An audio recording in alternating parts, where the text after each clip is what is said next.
10-year-old Michael Morbius meets his adopted brother Lucien, whom he renames Milo, at a hospital in Greece. The two get along well because they both have blood disorders and want to be normal. While he focuses on caring for Milo, their adoptive father and hospital director Nicholas prepares for Morbius to attend medical school in New York. Morbius publicly declines a Nobel Prize for his innovation with artificial blood 25 years later. Martine Bancroft, a co-worker, learns that he has kidnapped numerous vampire bats from Costa Rica in secret with the intention of fusing their genes with his own to treat his disease. Morbius obtains money from Milo after telling him about his intended illegal experiment and uses it to prepare a private mercenary ship in international waters with his equipment. As the remedy takes effect, Morbius is changed into a vampire, who kills the crew and siphons their blood after they attack him out of fear. A horrified Morbius destroys all CCTV recordings of his experiment after his bloodlust subsided and he regained consciousness, then calls the police and jumps overboard. When Morbius returns to New York, he finds that his vampire bats are treating him like a bat and that he now possesses superhuman strength, speed, reflexes, and echolocation. He consumes his synthetic blood to quell his bloodlust until it eventually stops meeting his requirements.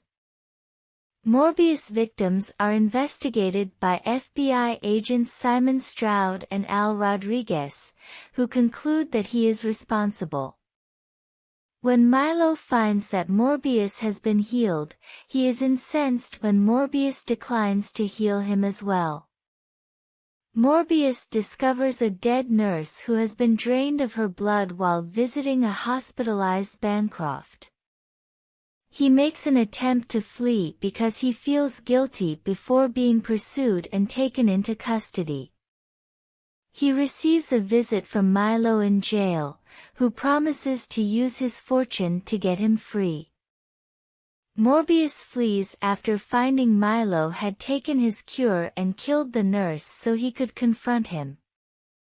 Unrepentant Milo admits to his bloodlust-related crime and exhorts Morbius to use his powers in the same way that he has. Morbius runs away, unwilling to harm his brother. Before buying a new lab and creating an anti-vampirism antibody to stop and kill Milo, Morbius meets with Bancroft to explain what Milo has done. He also plans to use the antibody on himself because he won't be able to control his bloodlust.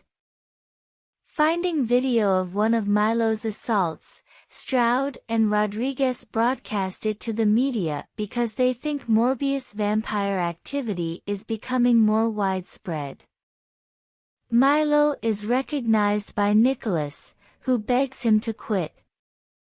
Milo, who believes that Nicholas prefers Morbius, wounds Nicholas and has him phone Morbius, who watches Nicholas die while Milo attacks Bancroft.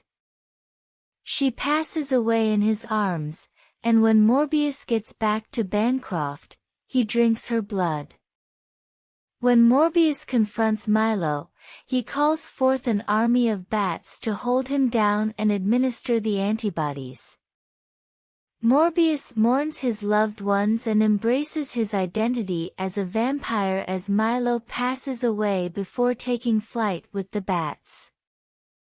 Unbeknownst to him, Bancroft, who absorbed a drop of Morbius' blood while he was feeding on her, gets reborn as a vampire herself elsewhere. Adrian Toomes is taken to Morbius' universe in the movie's mid- and post-credit sequences.